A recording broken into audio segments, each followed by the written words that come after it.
It's terrifying to me how unprotected and unloved and untreasured little black girls are.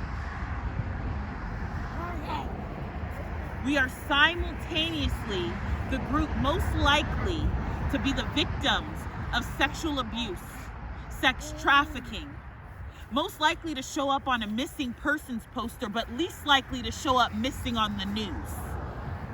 And when we do decide to fall short and mess up, we are punished to the fullest extent, whether it's in an education basis or within the law.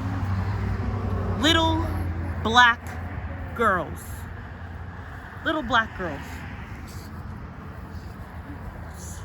There is no room for a black girl to fall short. Nobody has space for us to have shortcomings. We are to be the epitome of strength, and we are to do so quietly. We are told to take up no space.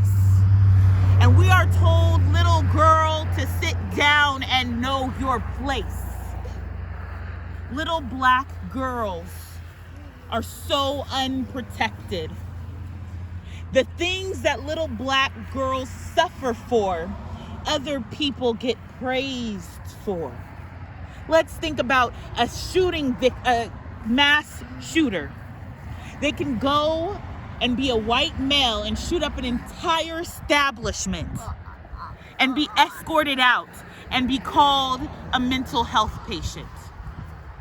But a little 16-year-old, albeit maybe violent tendencies or placed in foster care or had a not desirable upbringing, regardless, a 16-year-old little girl,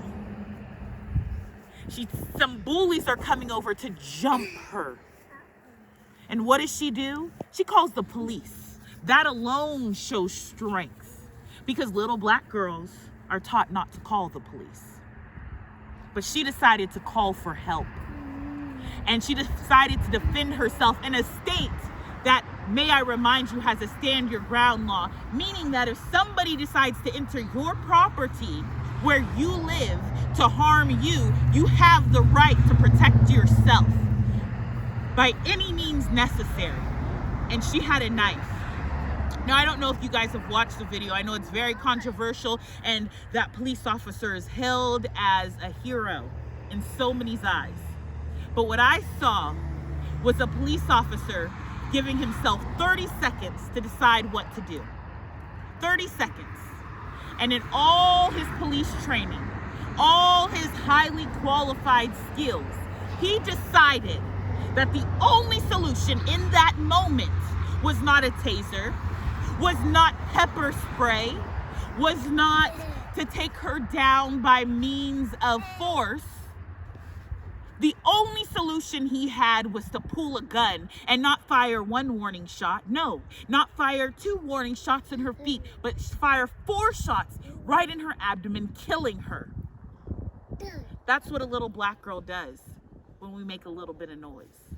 That's what a little black girl does when we make a mistake. That's what happens to little black girls. These little black girls. Who will hear us? Who will hear her?